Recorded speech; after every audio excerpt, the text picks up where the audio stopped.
I'm Klein, and this is my garden, Glebe Cottage, nestled in the heart of the North Devon Hills, 15 miles from the coast. For more than 3 decades, I've cared for this garden. I love it, and so do my family. I know every inch of the place and every plant. It completely absorbs me. I love spending time out here, surrounded by the tranquility of this beautiful countryside. Every season brings its own delights and its own problems and challenges, but that's the thing about gardening. It's ever-changing and it's always exhilarating. It's a privilege for me to feel part of the process. Over the next 6 weeks, I'm going to show you a whole year in my garden, how it grows, flourishes, dies and is reborn. When you live intimately with your garden, its story becomes endlessly fascinating.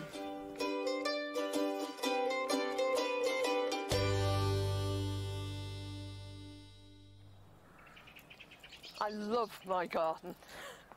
I absolutely adore it. We've been here now for more than 30 years, and during that time, everything's changed dramatically. Not just once, but all the time, continuous change. When we came here, though, you wouldn't have recognised it. It was full of old cars, old buildings, loads of sheds, but it's been transformed. I've really enjoyed making this part of the garden. We call it the brick garden for obvious reasons. All the paths are made out of bricks, but it's got loads of grasses. It's a very animated part of the garden. And over here are the hotbeds. They don't look so hot at the moment, but later on, you wait. They're packed full of all sorts of exotics, cannas and dahlias, even the odd banana or two. And the colour's outrageous, you know, really brilliant reds, very, very zingy. You could almost warm your hands on them. And through here, you can see across to my favourite bit of the garden. There's a big track that sort of bisects the garden, and the two sides of it have got completely different characters. Over here everything is open. Over there is my favourite bit, it's woodland. I planted all those trees to create shade for all those little delicate plants that I love to grow. Now we've got 2 daughters and they've each got their own garden. This is Alice's garden, full of the kind of colours that she loves, whites, pinks, crimsons. Alice is 28 now. She lives in Brighton, but she comes back from time to time, and when she's here, she loves to be in the garden. And down here is Annie's garden. Annie's my eldest daughter. She's 29 now, she's in South America. But I'm dying for her to come back and see what I'm going to do to this. I hope she's going to join in too. At the moment, it's a typical example, really, of the rest of the garden. Everything looks dormant, if not dead. But don't you believe it? Underneath the surface of that soil, all sorts of things are happening. Roots are thrusting their way out, new shoots are being formed, and very soon the whole garden's going to green up. That's what it's all about. The death, the rebirth, the life of everybody's garden.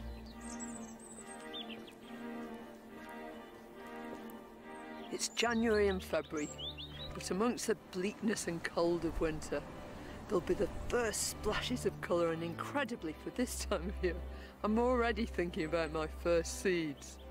These months of short days are packed with frantic moments, clearing the remnants and debris of the previous year and getting the garden ready for the time ahead. You reckon that's stable? Ish. How about this for a complete tangle?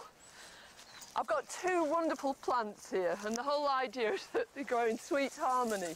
But this Clematis Huldine, it belongs to the Botticella group, has completely taken over, and it's actually distorting and pushing apart this lovely crabapple.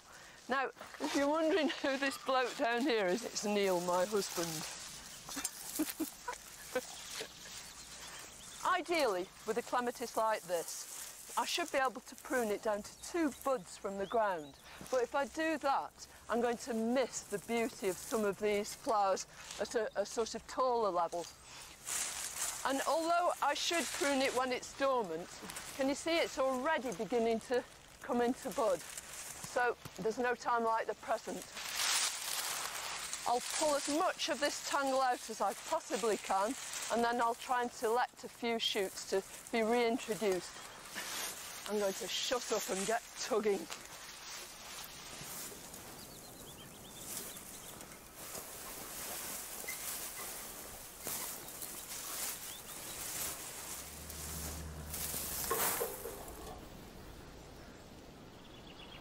What a cruel winter it's been. I think it's been probably the cruelest winter since we've been here, and that's more than 30 years. We've had the lot, and we've had deep snow. We were snowed in for a fortnight, but the worst thing of all has been the frost. It's done such an amount of damage. My pots with my tulips in up the top are completely shattered. You can see all the roots there and these plants struggling to survive. And as for my beautiful brick paths, they're just in pieces. And amongst the plants, there have been so many deaths. And when things haven't died, some things are maimed so badly. I mean, there really is quite a lot to get over. Ooh! That's so much better. Thank you for your services. I thought you were stuck to that ladder. How about a cup of tea? That'd be lovely. It's all work, work, work, isn't it, Neil? Well, what do you think? Well, it's a whole lot clearer now. I can really see what I'm doing when I come to pruning this tree. But first of all, I think it's a question of dealing with the clematis. Now, can you see there's masses of these stems which have actually layered themselves into the ground? But I want to take a few of these out. I want to retain some so that I'll get these lovely starry flowers decorating the top branches. But look at this one. That's sort of coming right out onto the track. So I think I'll be able to pull that one out. And I'm going to prune it just as you would any classic sort of group 3 clematis. So if you just trace the stem to where it's coming from here, it's quite old wood this. I just need to leave 2 or 3 buds there. Probably do it to that one there. And you don't make a sloping cut like a rose because it's got 2 buds, one on either side. And all I want to do is make this little shallow trench along here, just a couple of centimetres deep. And each one of these buds along this stem then will break and make a brand new shoot. And that just wants to twang upwards, so weight it down with a stone. So I'll keep a check on that, wait for some new shoots, and then maybe replace the stone with a staple. But meanwhile, where's my shoot? I better finish the job. It's behind me. It's a question of pulling it right out of here. I feel a bit like a bell ringer, but here we go. I might disappear out of sight.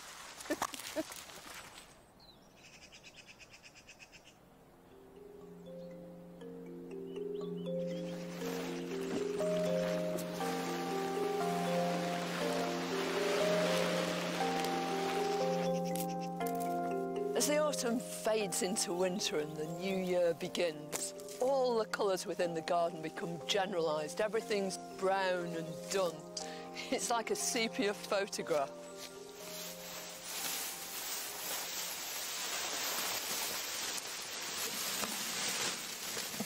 Well, this is Annie's garden, and it's the site of the biggest revamp of the year. It's a major project. And before I do anything at all, I've got to clear away all this debris so I can see what's in here. I can see where these clumps are. And once I can identify everything, I'm going to lift it all out onto the tarpaulin there. And having done that, I'm going to make a quick stop list, see what I've got, and think about what the design of this is going to be.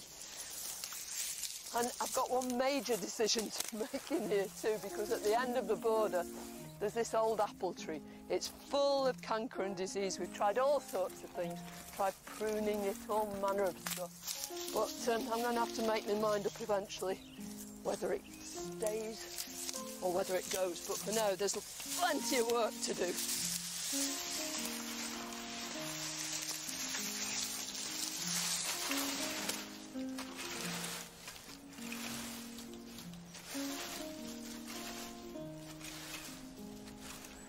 I suppose winter seems a very long sort of season.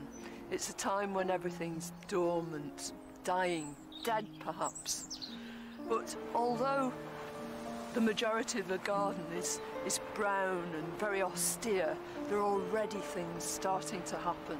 If you look at the ground, there are shoots beginning to appear, and in the hedges, catkins are beginning to dangle, those lovely lamb's tails, and spreading the pollen if you get a windy day. But the stars of the moment have to be my snowdrops. They're the plant that invites us into the new year. The dark, dank earth, you can almost hear it being split asunder as their shoots pierce it, and up they come. The flower is just so perfectly designed. This great long pedicel, skinny, tiny, this stalk which actually supports the bell, and you wouldn't think it could hold that great weight, but it enables these bells to move backwards and forwards in the thrashing winds that we get in January and February. Look how it's clumped and moved itself around, and you can exploit that with any snowdrop by digging it up just as it goes to ground, as the flowers and the foliage begins to fade, and separating the bulbs and replanting them straight away. The other way is to twin scale them. You take your bulbs at the beginning of their dormancy in June or July, and you slice them vertically with a completely clean knife. You must make sure that everything's sterile. Each piece must have at least 2 scales and a bit of the basal plate. And then you put those pieces into a bag of vermiculites and put it away in a nice, warm, dark place. After a few weeks, new bulbs will start to form, and then you can line them out into seed trays in decent compost. Grow them on, and after a couple of years, you should have decent-sized bulbs. And then you can put them out into the garden to start the whole cycle going again.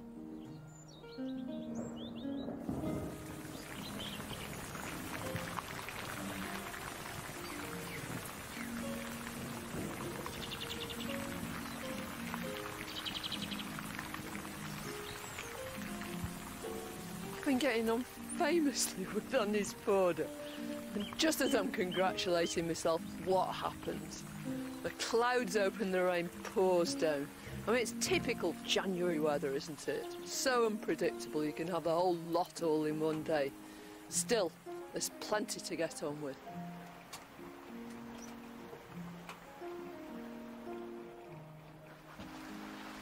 I just love this shed. I love this time of year because even though it's gone dark outside, I can still come in here, I can still carry on gardening. There's so many things to do, and I don't know, you're so close to everything in here. You can pot up these primroses, just look at them and anticipate just what they're going to be, and you know, the times when they're growing away outside and how the year is going to progress. It's not always going to be dark like this. Eventually the garden will change and things will heat up, but for now it's just lovely to be in here.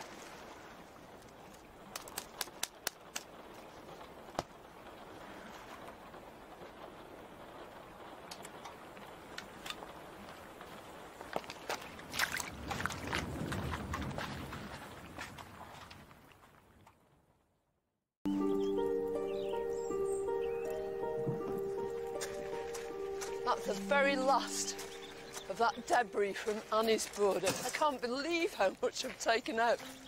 But I'd hoped to come straight down this morning, shift the last of the rubbish and get right onto lifting those plants, but not a chance. It poured down during the night, absolute deluge. But there are other things I can do. While I'm waiting for that to dry out, I think I'm going to take these out. This is Phlomis lanata. It's from hot, dry, sunny places, and it's got very grey, furry leaves. But they should be grey-blue. At the moment, they're brown. And the whole thing is as dead as a doornail. Fortunately for me, I took cuttings last year. I always do take cuttings from all the tender plants or the borderline plants, and they are thriving in a cold frame. All I did was sort of June, July, take little side shoots with a heel. Or you can get your knife in right under a leaf node, nip the top out, put them all around the side of a pot of gritty compost, and they root fairly rapidly. It's worth doing it 2 or 3 times though, you know, different weeks. But I think it'd be fairly easy to get it out. I shall replant some of those plants in here, but I certainly won't do it yet. I'll wait till the weather warms up. Things won't warm up for ages yet, but at least the rain's eased, and finally I can get on with Annie's garden.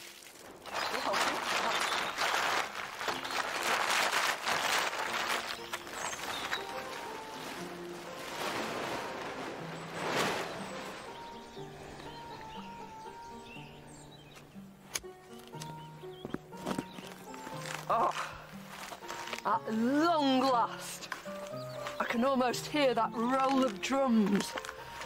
I can get cracking and start taking these things out. Something tells me it's going to be a lot easier said than done.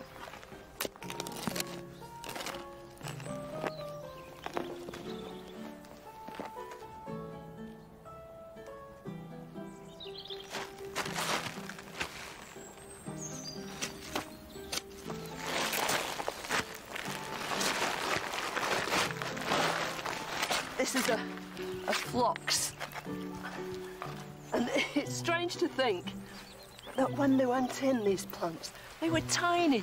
They were minute little things, and just look at them now. And this is one of the smaller ones too. And what I'm going to do, and I've got them all arrayed here, is to divide them, to put some into a nursery bed, to look after them anyway, and sure they'll be fine. And then I can get to work on this soil, preparing a really lovely home for my new design.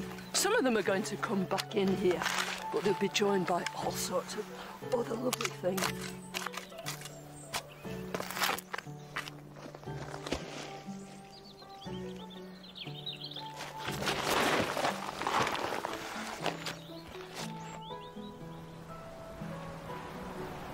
Each day you come out at this time of year is different. You get days where the sun is sparkling through the trees, and then you'll get other days where it's foggy, really misty.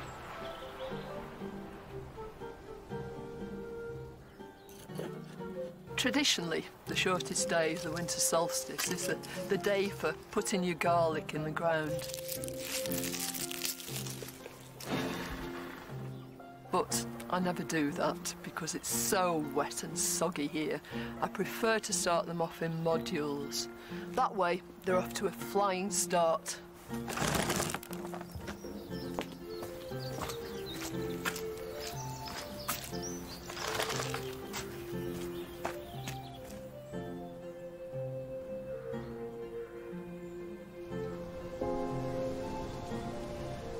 Most of the weather in my garden comes from the west, from the Atlantic.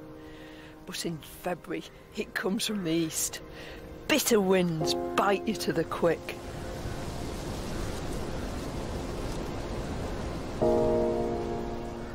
They don't go round you, they go straight through you. It's a wonder anything survives at all.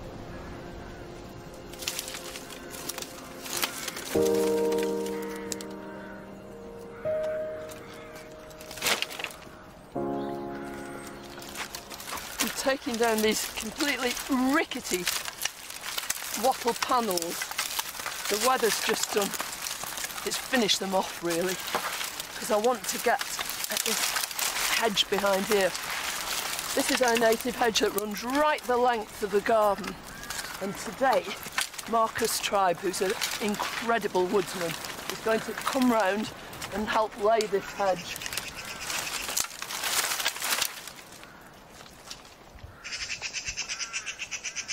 Hello, Marcus. Good morning, how are you? Lovely to see you. Step across your garden. Step across. Do you think we could get through here and then we can Yeah, that's no see problem. what's happening? What I spend most of my time doing, getting through hedges. Yeah, I know.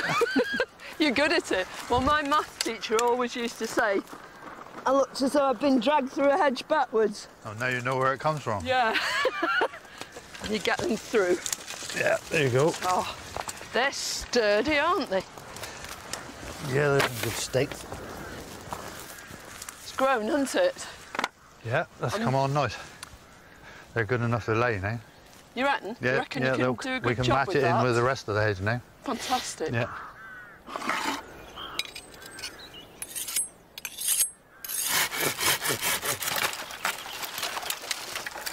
We've got two there.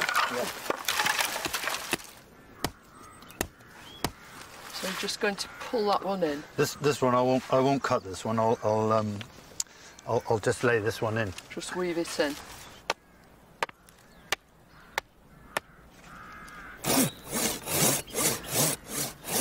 Okay, the idea is we've got to cut 3/4 of the way through the stem, but leaving enough on there so that it stays attached. You want a little bit of the wood, a little bit of the cambium layer, and the bark. And that's the layer that all the sap passes and through. that'll carry it? on up through there. There's enough there for it to keep on living. So we just put the bullock in there and split that off. Right, push it down. Split and pull it over gently. Weave it in between the posts. Into your big hazel supports. Right. And the whole idea of doing this is that sap's going to come That sap rushing will up rise up this tree, Yeah. and then it'll also create new shoots that'll come off of there. Right. So we're going to have all that growing up there, Yep. plus a massive new shoots produced at the base. That's right. And then in future years you'll layer those And too. then, and then later on we'll lay them again.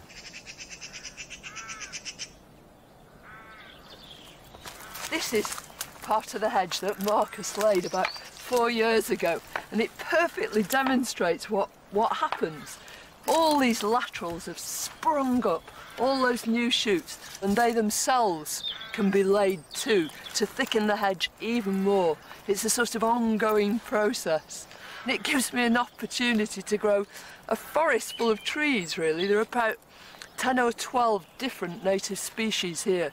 So we get a really rich tapestry, all manner of leaves, beautiful flowers, incredible fruit, climbers through here, and of course it's beloved by wildlife. It's a real sort of corridor. It's beautiful. I couldn't live without it.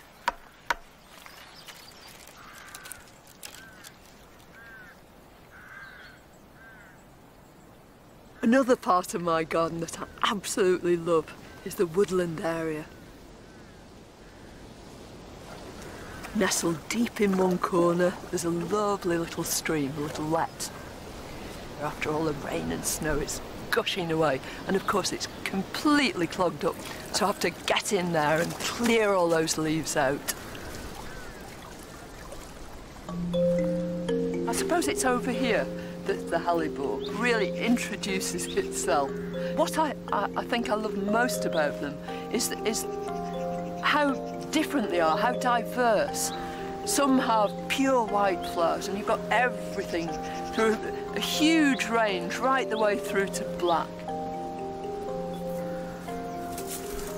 And they're fairly trouble-free, but one thing I always try and do is to cut all the old leaves off each and every plant. This makes sure that disease isn't harboured.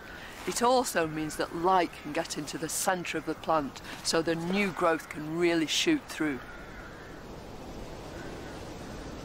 I think when you've got a few hellebores, one of the most exciting things you can do is to try pollinating some of them. And you just choose 2 plants. From one, you collect the pollen, and you do that either with a little paintbrush or by rubbing the lid of a biro on your knee to create static and collecting the pollen from the anthers of that plant. And then on the plant that you've selected to receive the pollen, you find a flower which is just about to open, and you pull those petals or tepals gently back, and you introduce the pollen from your biro or your brush onto the stigma in the centre of the flower. You close the petals carefully and you repeat the process on 3 days to ensure that pollination's taken place. And then to identify the flower you've pollinated, just tie a bit of embroidery thread or a bit of coloured wool on the back of the flower. And then come the end of May, the beginning of June in some cases, watch your plants carefully, and as those seed capsules start to burst asunder, move in with your paper bag and collect the seed. Take it off and sow it directly onto the surface of good compost in seed trays or big pots. And cover it with grit. Leave it outside, water it regularly, and in September or so, these new seedlings will start to pop through. Keep on potting them on, and within a couple of years, you'll see these brand new flowers, flowers that have never been seen before.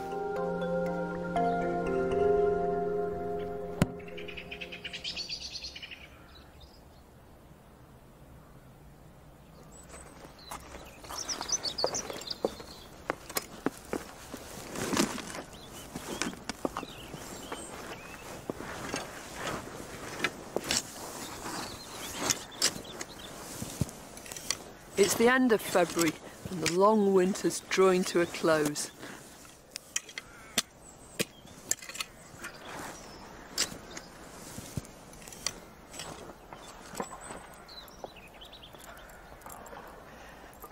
It's wonderful to have reached this stage in Annie's border.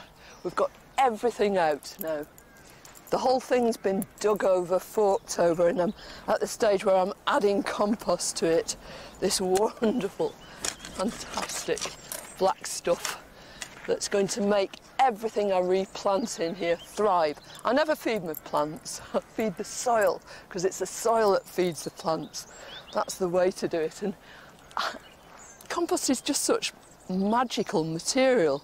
To think that this is just all that death, all those plants that have died down, all that detritus, that rubbish, and it's turned itself magically, with the help of thousands of microorganisms and worms and all sorts of things in this lovely process, into this fantastic black stuff that's just going to feed my whole garden.